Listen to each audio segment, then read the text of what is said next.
अस्सलाम वालेकुम dear students. आप देख रहे हैं यूट्यूब चैनल क्वांटा एजुकेशन और हम स्टार्ट करने जा रहे हैं 10th क्लास की फिजिक्स की लेक्चर सीरीज। आज का हमारा जो पहला टॉपिक है वो है simple harmonic motion and waves का चैप्टर है, जिसका आपका पहला टॉपिक है mass spring system. Dear students, mass spring system एक सिस्टम है जो आप यूटिलाइज करते हैं सिंपल हार्मोनिक मोशन को अंडरस्टैंड करने के लिए। सिंपल हार्मोनिक मोशन क्या है और सिंपल हार्मोनिक मोशन की क्या इंपॉर्टेंट की पॉइंट्स हैं जो कि किसी स्टूडेंट को समझने बहुत जरूरी है और एग्जाम्स के पॉइंट ऑफ व्यू से जो सा है वो उनको अंडरस्टैंडिंग डेवलप करना और उनको याद करना स्टूडेंट के लिए इंपॉर्टेंट है। इस लेक्चर सीरीज में हम अपने टॉपिक्स को बेसिक कॉन्सेप्ट्स के की पॉइंट्स की सूरत में रिवाइज किया करेंगे ताकि वो इंपॉर्टेंट कॉन्सेप्ट जो स्टूडेंट्स को कंफ्यूज करते हैं वो यहाँ पर डिस्कस हो सके, रैदर देन के कंप्लीट लेक्चर सीरीज जो है वो करवाई जाए। फर्स्ट ऑफ ऑल तो स्टूडेंट वाइब्रेशन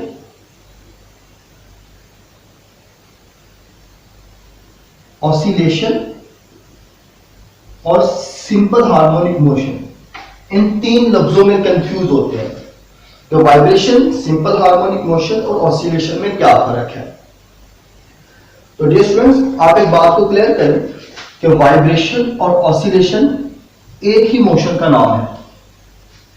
फिजिक्स की जो लैंग्वेज है सब्जेक्ट की, उसमें ज्यादातर लफ्ज ऑसिलेशन का इस्तेमाल किया जाता है और कॉमन लैंग्वेज में इसे वाइब्रेशन बोला जाता है।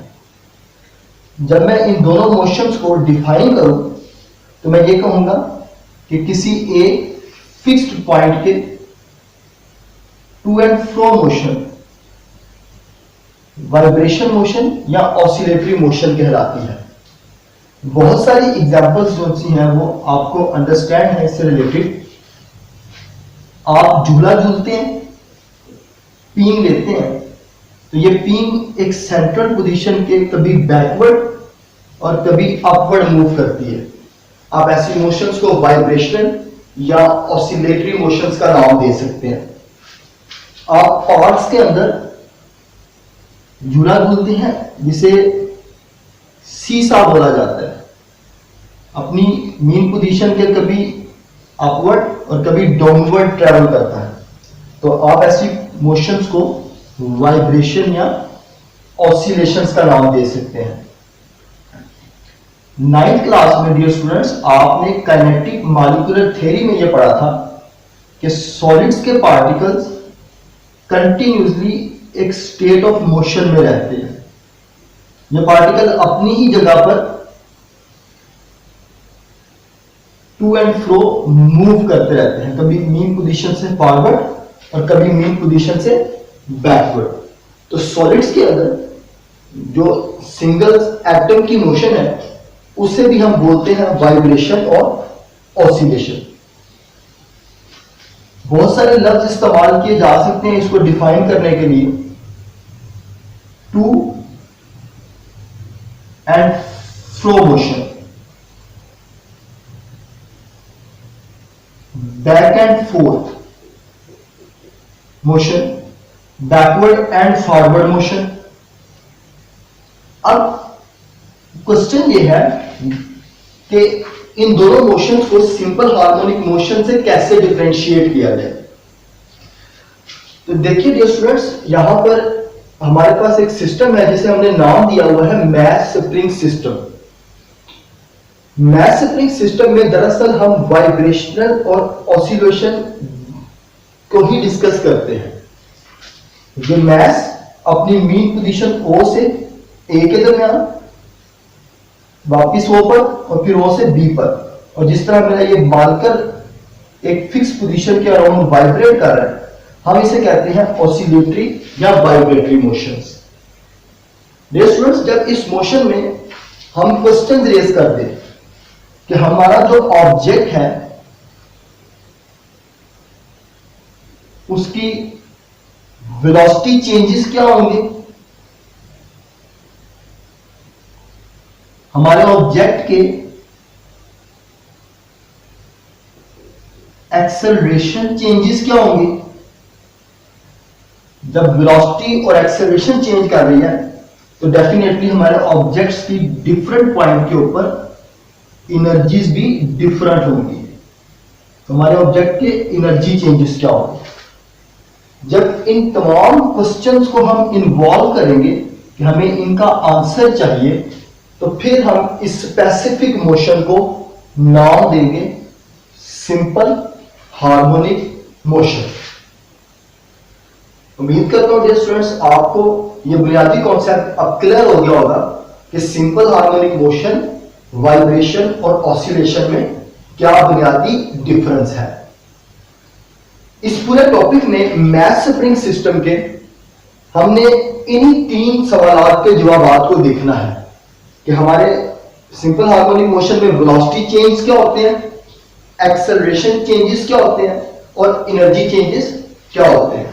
तो आइए डियर स्टूडेंट्स हम अपने टॉपिक को प्रॉपर स्टार्ट करते हैं।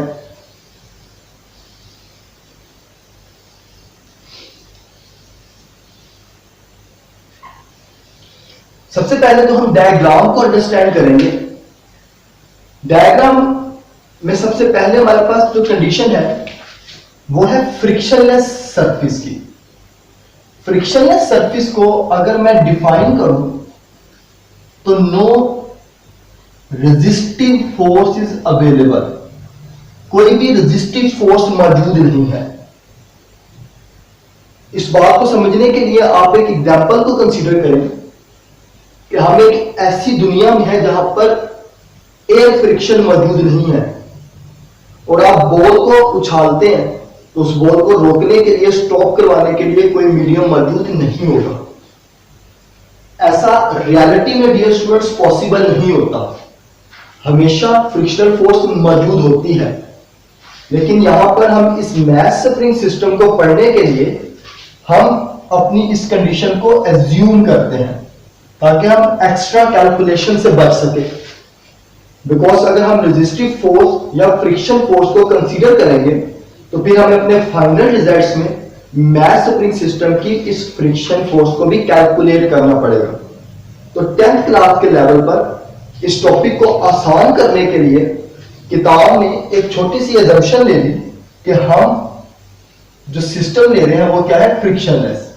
यानी अब हमें फ्रिक्शनल फोर्सेस की फिक्र नहीं है, वो हमने कैलकुलेट नहीं करनी, उनको निग्लेक्ट करते हुए अपने टॉपिक को अंडरस्टैंड करना है। डायग्राम में इनिशियल कंडीशन पर अब इस वक्त ये मेरा मैथ रेस्ट पर है और मेरा ये स्प्रिंग अपनी ओरिजिनल कंडीशन पर मौजूद है, यानी इसमें फोर्स क्या है, 0। जब स्प्रिंग में फोर्स 0 है तो इसमें मौजूद वेलोसिटी चेंजेस भी क्या है, 0। एक्सेलरेशन भी फिर क्या होगा, 0 और तमाम तर एनर्जीज भी क्या होंगी, 0 होंगी। अब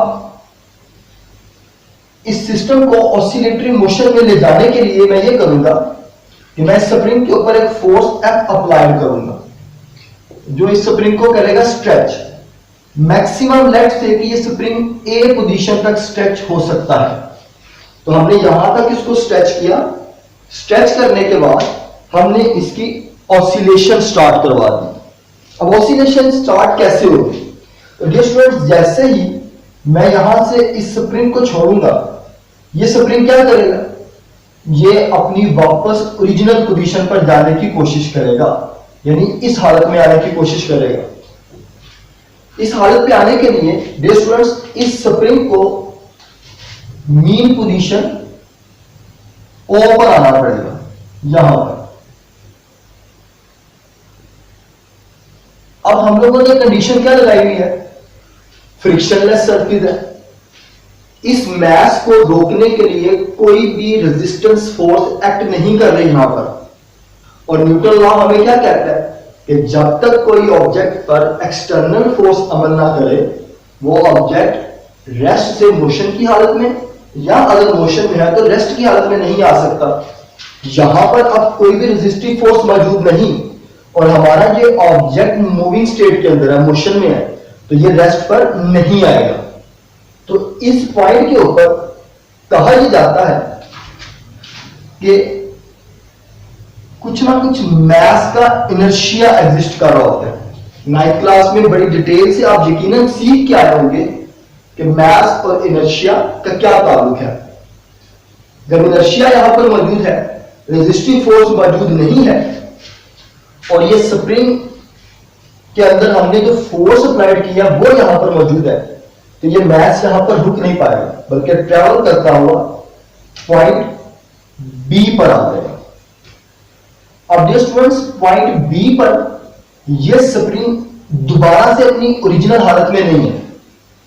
यहां पर यह स्प्रिंग स्ट्रेच फॉर्म में था, इस पॉइंट के ऊपर यह स्प्रिंग जो है वो कंप्रेस्ड फॉर्म में है। तो इसका मतलब है कि इसमें दोबारा से एनर्जी स्टोर हो गई है, तो ये फिर क्या करेगा, अपनी ओरिजिनल पोजीशन पर वापस जाने की कोशिश करेगा। तो जब ये अपनी ओरिजिनल पोजीशन पर वापस जाने की कोशिश करेगा तो दिस टाइम ये बी पॉइंट से ओ की तरफ मूव करेगा। पहले इसकी डायरेक्शन कहां पर थी, इस तरफ, और अब इसकी डायरेक्शन कहां पर है, इस तरफ। और यह प्रोसेस फिर कंटिन्यूअस जारी रहेगा जब तक कि स्प्रिंग के अंदर फोर्स मौजूद रहेगी। और यह स्प्रिंग क्या करेगा, मीन पोजीशन से ए पर, ए से बी पर और बी से ए पर कंटिन्यूअसली वाइब्रेट करता रहेगा। तो हम इसको बोलेंगे कि हमारा math spring system vibratory motion कर रहा है या सिंपल हार्मोनिक मोशन कर रहा है। तो डियर स्टूडेंट्स, अब इस डायग्राम में आपको एनर्जी चेंजेस नजर आ रहे हैं। इस लेक्चर के बिल्कुल आखिर में जब मैं वेलोसिटी और एक्सेलरेशन को डिस्कस करूंगा तो उसके साथ जो है वो इन एनर्जी चेंजेस को भी डिस्कस करूंगा। तो डायग्राम को अच्छी तरह से समझने के बाद अब हम चलते हैं सिंपल हार्मोनिक मोशन को अंडरस्टैंड करने की तरफ। आपको बोर्ड पर इंपॉर्टेंट की पॉइंट्स की सूरत में सेक्शन नजर आ रहा होगा।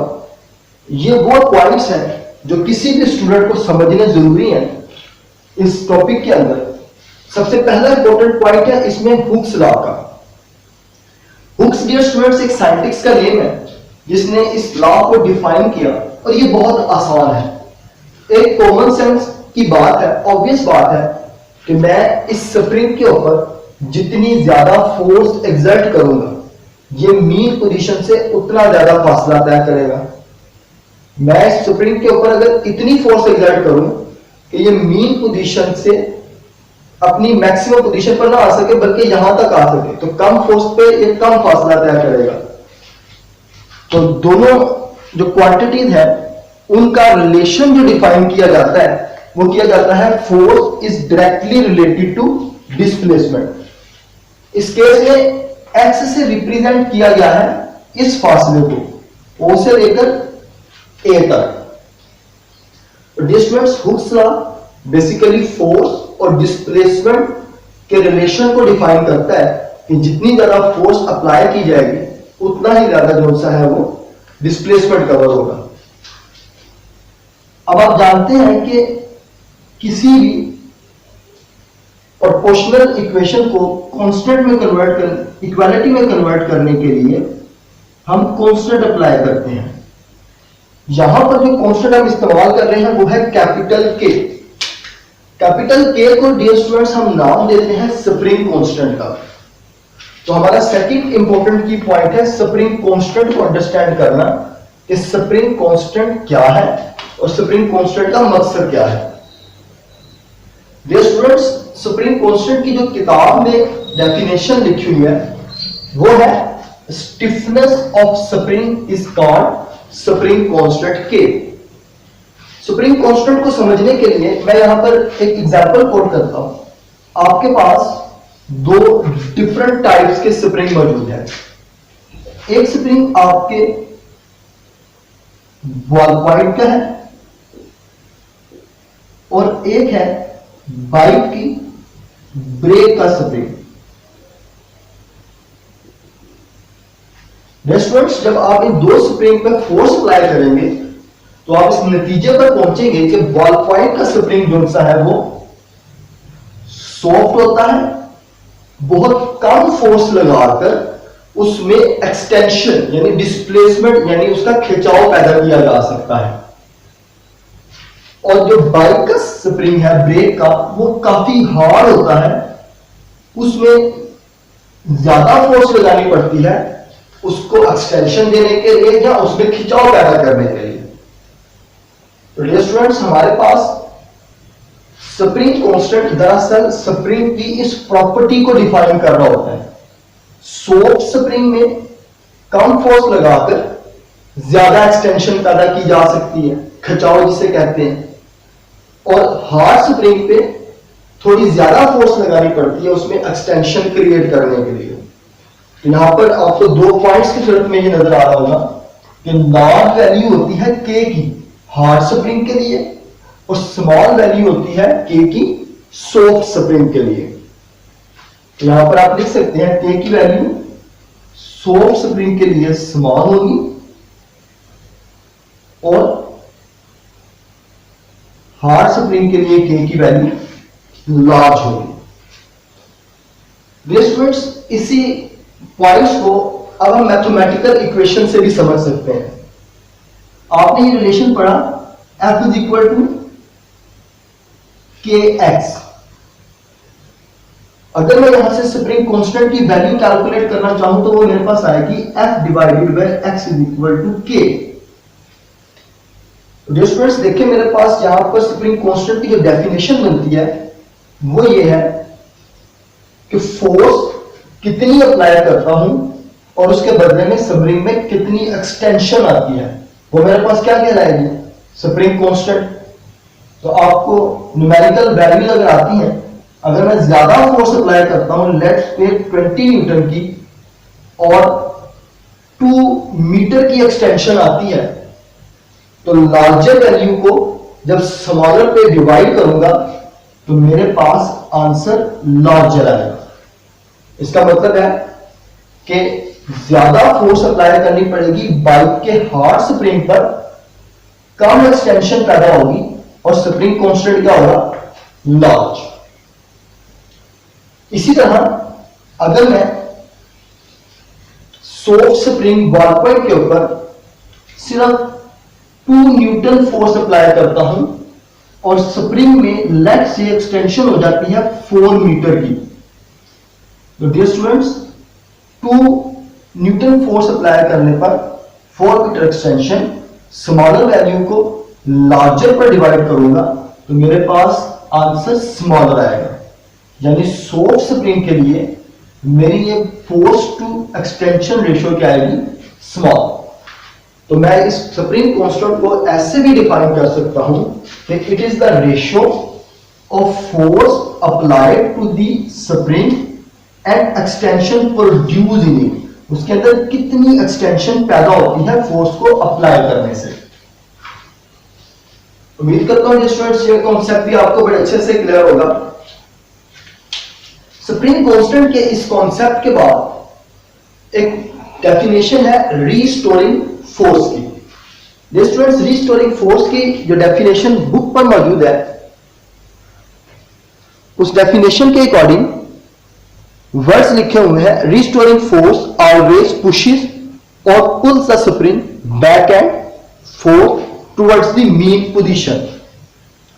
अब डियर स्टूडेंट्स, क्वेश्चन ये है कि आखिर ये अप्लाइड फोर्स किस तरह से एक्ट कर रही होती है इस स्प्रिंग को बैक एंड फोर्थ मूव करवाने के लिए।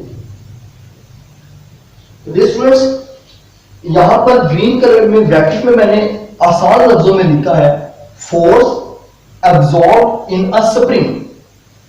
दरअसल जो फोर्स हम यहां पर इस स्प्रिंग पे अप्लाई करते हैं इसको स्ट्रेच करने के लिए, ये फोर्स इस स्प्रिंग में एब्सॉर्ब हो जाती है। याद रखिएगा फोर्स की जो टाइप है वो कहलाती है इलास्टिक पोटेंशियल एनर्जी। हमारी अप्लाइड फोर्स स्प्रिंग के अंदर इलास्टिक पोटेंशियल एनर्जी के तौर पे स्टोर हो जाती है। तो फिर ये इलास्टिक पोटेंशियल एनर्जी इस स्प्रिंग को मजबूर करती है कि वो अपनी ओरिजिनल पोजीशन पर वापस आ जाए। जब वो अपनी ओरिजिनल पोजीशन पर वापस आना चाहता है तो ये पोटेंशियल एनर्जी कन्वर्ट होती है किसमें, काइनेटिक एनर्जी के अंदर। काइनेटिक एनर्जी का फार्मूला डियर स्टूडेंट्स आपको पता है क्या होता है, 1/2 mv²। यानी इस पॉइंट के ऊपर इसकी वेलोसिटी क्या होगी, मैक्सिमम। डियर स्टूडेंट्स इस पॉइंट पे जब इसकी वेलोसिटी मैक्सिमम है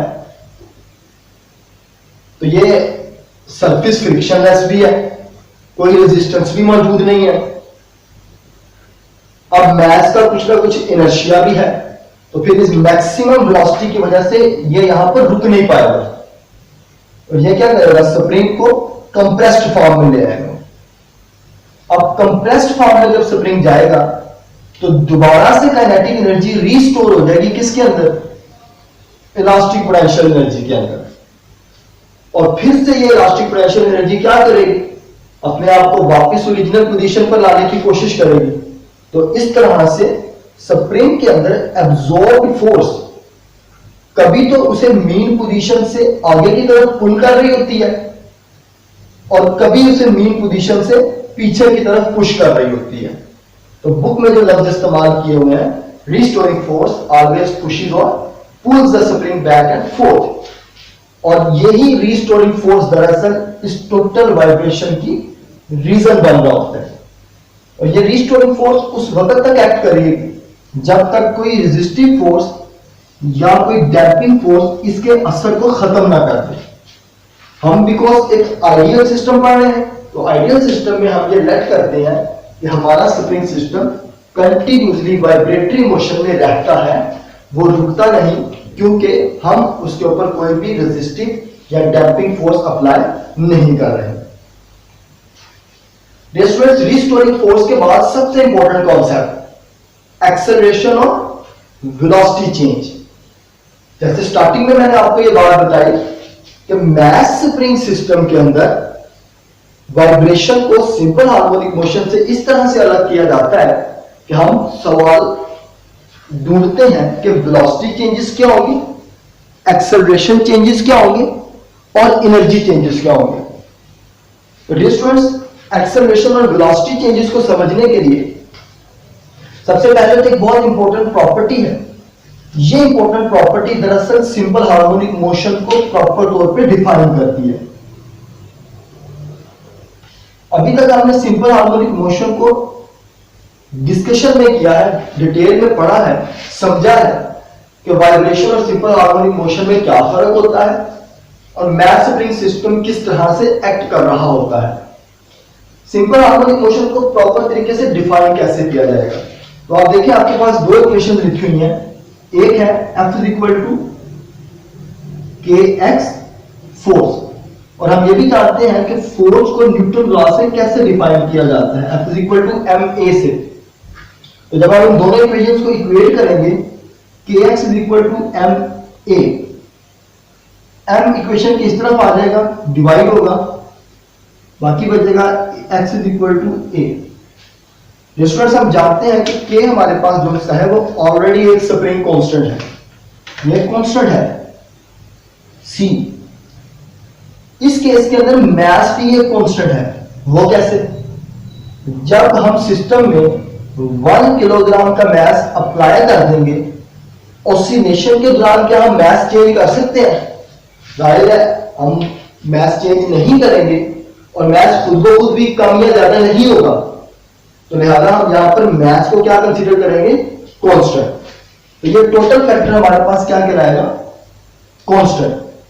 जब कांस्टेंट को खत्म करेंगे तो हमारे पास ये रिलेशन किस में कन्वर्ट हो जाएगा? एक्सेलरेशन डायरेक्टली रिलेटेड है मीन पोजीशन डिस्प्लेसमेंट के। अब इस इक्वेशन में हुक्स लॉ में भी और इस इक्वेशन में भी एक नेगेटिव साइन साथ मौजूद है। यहां पर आप सिंपल हार्मोनिक मोशन को इस लाइन में डिफाइन कर सकते हैं, acceleration is always directed toward mean position. Acceleration हमेशा मीन पोजीशन पर होगा। आगे चल के इस लाइन को भी तफसील से समझेंगे कि एक्सेलरेशन किस तरह से मीन पोजीशन की तरफ डायरेक्टेड होता है। मीन पोजीशन पर समझने से पहले अब हम यहां पर डिस्कस करते हैं नेगेटिव साइन को।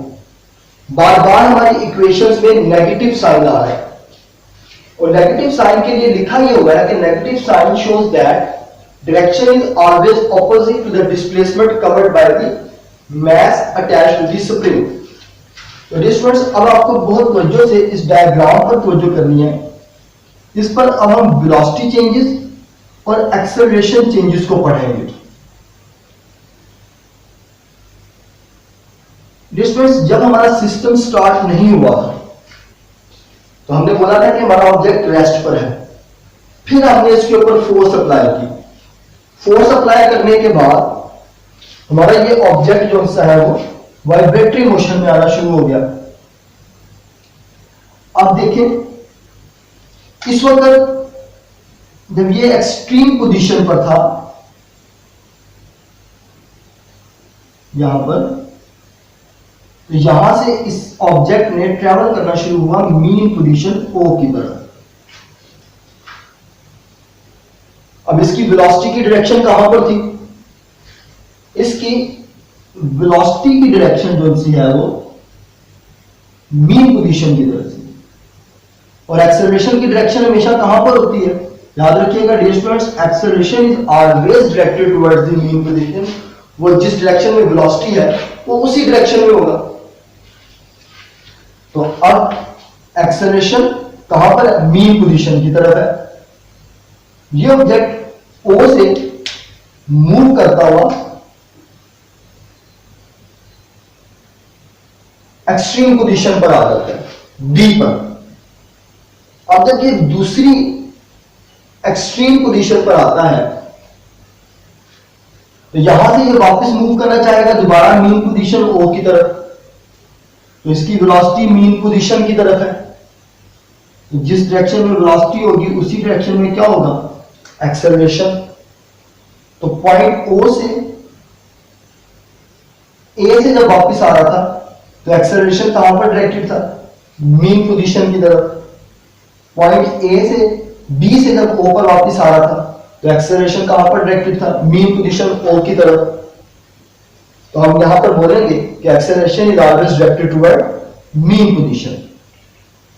ये तो थी इसकी सिंपलेस्ट मोशन, जब ऑब्जेक्ट A से O की तरफ आ रहा है या B से O की तरफ जा रहा है। लेकिन अब डियर स्टूडेंट्स, इसी ऑसिलेशन में क्या होगा कि ये ऑब्जेक्ट O पोजीशन से ट्रैवल करते हुए A की तरफ बढ़ रहा होगा, A पोजीशन की तरफ बढ़ रहा होगा। यानी इस टाइम ये ऑब्जेक्ट अवे जा रहा है मीन पोजीशन से। पहले जो केस डिस्कस किया वो तो बहुत आसान था कि दोनों तरफ A से मास कहां पर आ रहा है? O पोजीशन की तरफ, और B से कहां पर आ रहा है? O की तरफ।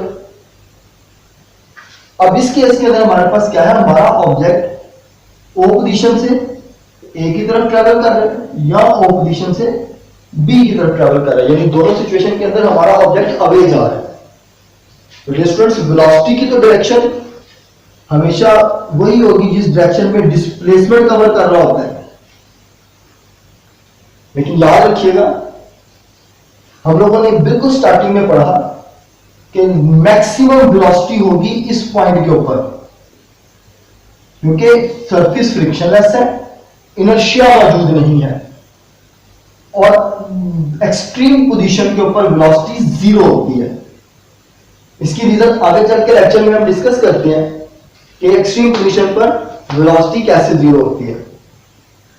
तो बेसिकली हमारा ऑब्जेक्ट मैक्सिमम वेलोसिटी से मिनिमम वेलोसिटी की तरफ जा रहा है।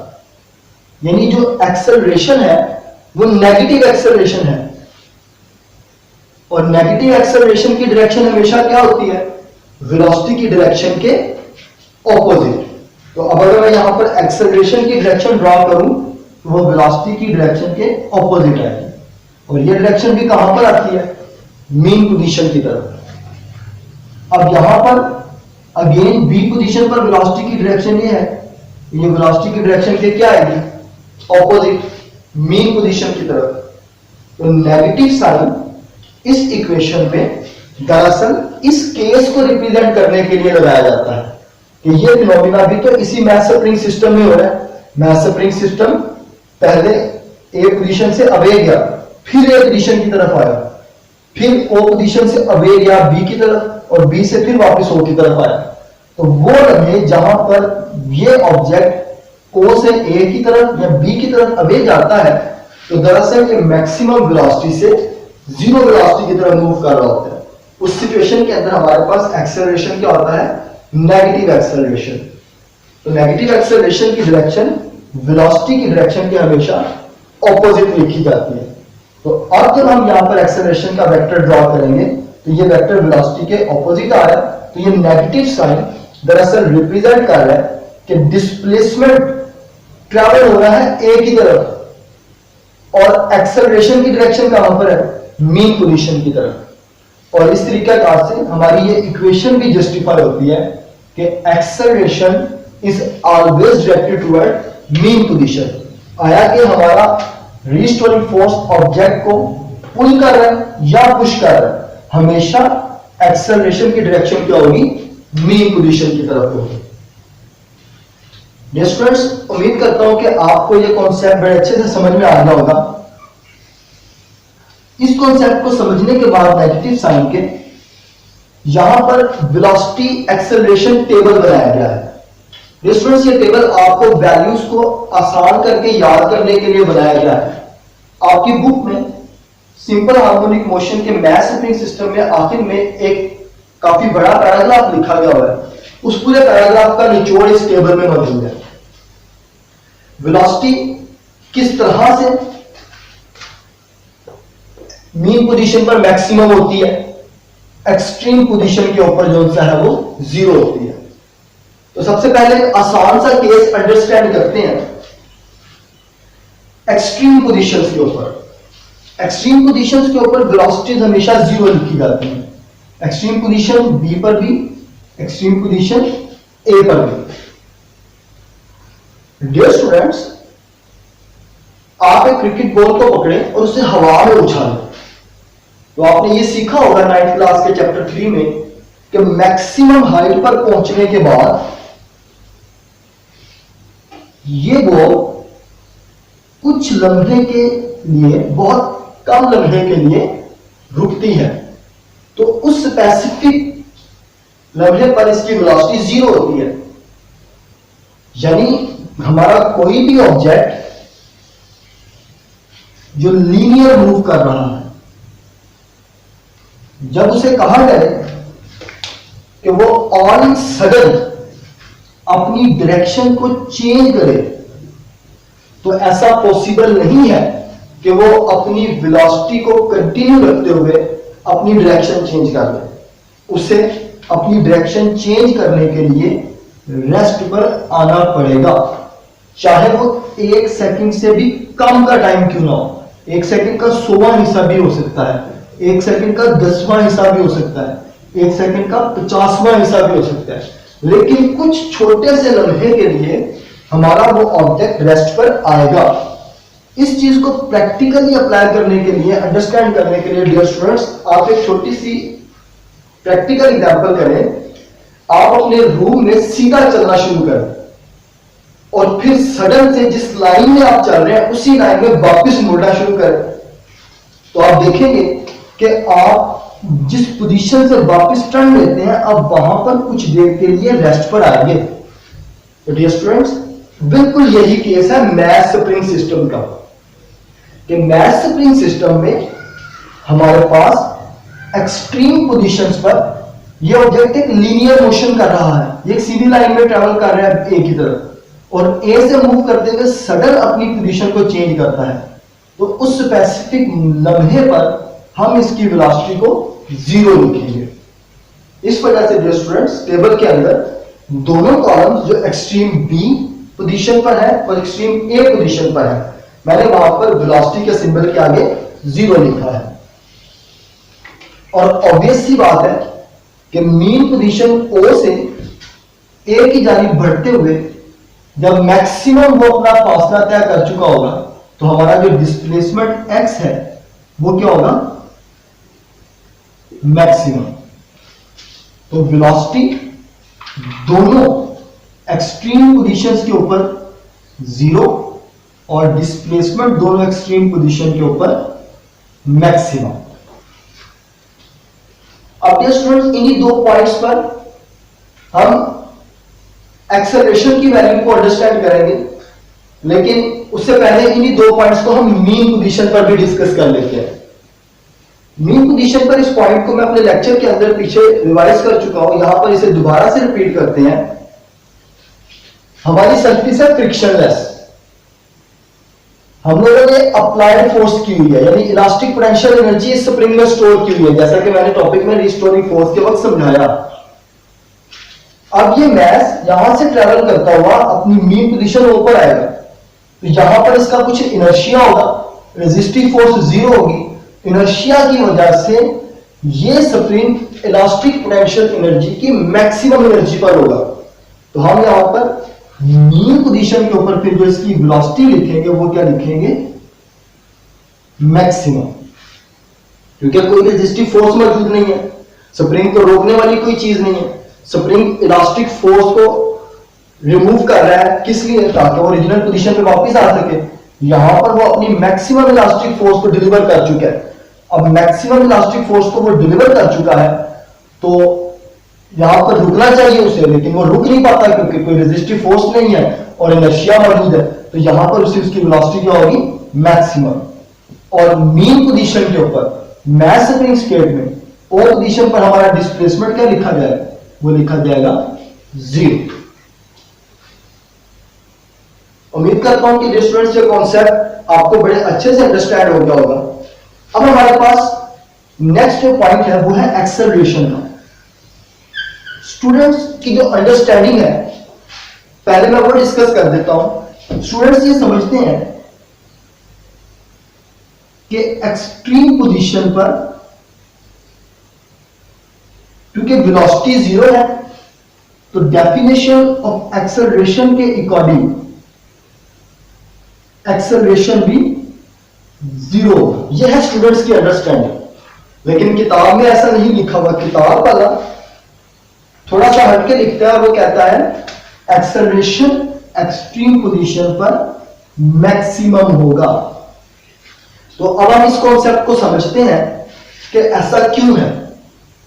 देखिए dear students, definition of velocity को अगर मैं यहां पर डिस्कस करूं, तो मैं यहां पर वेलोसिटी की डेफिनेशन को ये बोलूंगा कि चेंज इन वेलोसिटी, यानी एक्सेलरेशन तब डिफाइन होगा जब वेलोसिटी में चेंज आएगा। इसी टॉपिक में एक्सट्रीम पोजीशंस की वेलोसिटीज को समझाते हुए मैंने बॉल की भी एक एग्जांपल दी कि आप बॉल हवा में उछालें तो वो कुछ लम्हे के लिए मैक्सिमम पोजीशन पर जीरो पर आएगा। तो एक्सट्रीम पोजीशन पर वो जो छोटा सा एक लम्हा है वहां पर कोई वेलोसिटी चेंज नहीं होगा, तो वहां पर तो हम एक्सेलरेशन कैलकुलेट नहीं कर सकते। फिर तो एक्सेलरेशन हम कहां पर कैलकुलेट करेंगे, जैसे ही हमारा ऑब्जेक्ट वो जो एक छोटा सा लम्हा है उस छोटे से लम्हे से वापस रिटर्न होगा। ये एक्सट्रीम पोजीशन है। लेट्स सपोज इस छोटे से लम्हे पर एक सेकंड के लिए 16वें हिस्से पर ये ऑब्जेक्ट रुका, और रुकने के बाद ये ऑब्जेक्ट फौरन से वापसी की तरफ चलना शुरू हो गया। तो इस लम्हे पे हमारा एक्सेलरेशन फिर क्या होगा, तो इस लम्हे पर हमारा डिस्प्लेसमेंट क्योंकि मैक्सिमम है, इलास्टिक पोटेंशियल एनर्जी जो इसके अंदर एब्जॉर्ब है वो मैक्सिमम है, तो फिर हमारा एक्सेलरेशन भी क्या कैलकुलेट होगा, मैक्सिमम कैलकुलेट होगा। लिहाजा स्टूडेंट्स जो अंडरस्टैंडिंग करते हैं कि क्योंकि वेलोसिटी एक्सट्रीम पोजीशंस पर जीरो है और एक्सेलरेशन भी जीरो होगा, इस केस में ऐसा नहीं है। हम एक्सट्रीम पोजीशन के ऊपर वेलोसिटीज तो नहीं, वेलोसिटी कैलकुलेट करते हैं जीरो, लेकिन एक्सेलरेशन कैलकुलेट नहीं कर सकते क्योंकि एक्सेलरेशन चेंज इन वेलोसिटी होता है और उस छोटे से लम्हे में वेलोसिटी चेंज नहीं हो रहा, वो जीरो है। तो हम जब एक्सेलरेशन कैलकुलेट करेंगे उस लम्हे के बाद जैसे ही हमारा ऑब्जेक्ट ट्रैवल करना शुरू करेगा तो उस मूविंग कंडीशन में एक्सेलरेशन को मालूम करेंगे। तो उस मूविंग कंडीशन में बिकॉज हमारा डिस्प्लेसमेंट मैक्सिमम है तो हमारा एक्सेलरेशन भी क्या होगा, मैक्सिमम। और मीन पोजीशन पर एक्सेलरेशन जीरो है, क्योंकि एक्सेलरेशन डिस्प्लेसमेंट से मालूम हो रहा है, डिस्प्लेसमेंट जीरो तो एक्सेलरेशन भी जीरो। तो ये टेबल जो है वो कंप्लीट पैराग्राफ में लिखा हुआ है, जो कि बहुत इंपॉर्टेंट है एग्जाम्स के पॉइंट ऑफ व्यू से। एमसीक्यूज भी इसमें से पूछे जाते हैं और ये टेबल जो है वो स्टूडेंट्स के लिए आसानी पैदा करेगा इस पूरे कॉन्सेप्ट को तैयार करने के लिए। यहां तक हमारा ये टॉपिक बुक में कंप्लीट होता है, लेकिन हमारी बुक में डायग्राम के साथ ये एनर्जी चेंजेस भी लिखे हुए हैं। तो अब इसी टेबल से मैं ये एनर्जी चेंजेस भी आपको स्टूडेंट समझा देता हूं। देखिए एक्सट्रीम पोजीशंस के ऊपर हमारे पास वेलोसिटी क्या है, जीरो, डिस्प्लेसमेंट क्या है, मैक्सिमम। काइनेटिक एनर्जी का फार्मूला होता है 1/2 mv²। जब वेलोसिटी जीरो तो काइनेटिक एनर्जी जीरो, और पोटेंशियल एनर्जी का फार्मूला mgh लिखा जाता है। हमारे केस में हम चूंकि हॉरिजॉन्टल डिस्टेंस की बात कर रहे हैं तो हम इसे mgx के तौर पे लिख सकते हैं। हमारा x की वैल्यू मैक्सिमम, तो हमारी पोटेंशियल एनर्जी भी क्या होगी, मैक्सिमम। तो दोनों एक्सट्रीम पोजीशंस के ऊपर हमारी काइनेटिक एनर्जी जीरो और पोटेंशियल एनर्जी मैक्सिमम। और इसी तरह आप मीन पोजीशन पर भी ये एनर्जीज कैलकुलेट कर सकते हैं। मीन पोजीशन पर हमारी वेलोसिटी क्या है, मैक्सिमम, तो 1/2 mv², मैक्सिमम के इक्वल आएगी। और मीन पोजीशन के ऊपर वेलोसिटी, डिस्प्लेसमेंट जीरो है, तो mgx पोटेंशियल एनर्जी किसके इक्वल होगी, जीरो के इक्वल। तो याद रखने के लिए आप इस टेबल को कंप्लीट कर सकते हैं। मैं यहां पर दिखा देता हूं कि आप इस टेबल को कैसे कंप्लीट कर सकते हैं। आप इस टेबल के 4 रोज बनाएं। पहली रो में आप लिखें velocity zero, velocity maximum, velocity zero, displacement maximum, displacement zero, displacement maximum, acceleration maximum क्योंकि डिस्प्लेसमेंट मैक्सिमम है, एक्सेलरेशन जीरो क्योंकि डिस्प्लेसमेंट जीरो है, एक्सेलरेशन मैक्सिमम। और इसी के नीचे आप लिखें कि एक्सट्रीम पोजीशंस के ऊपर काइनेटिक एनर्जी जीरो क्योंकि वेलोसिटीज जीरो है, और पोटेंशियल एनर्जी मैक्सिमम क्योंकि डिस्प्लेसमेंट क्या है, मैक्सिमम। और मेन पोजीशन के ऊपर काइनेटिक एनर्जी मैक्सिमम और पोटेंशियल एनर्जी जीरो। तो आप अपनी बुक के ऊपर साइड पर ये टेबल बना लें। इस तरीके से ये सारी वैल्यूज जो है वो आपको रिवाइज करने में भी आसान होगा और समझने में भी आसान होगा। स्टूडेंट्स, अगर हमारा लेक्चर आपको अच्छे से अंडरस्टैंड हुआ है तो हमारे चैनल को सब्सक्राइब करें, लाइक करें, और इंशाल्लाह आने वाले टाइम पे मजीद इस चैप्टर की और बुक की मुकम्मल वीडियोज जो है वो यहाँ पर अवेलेबल होंगी। Stay blessed. Thank you very much.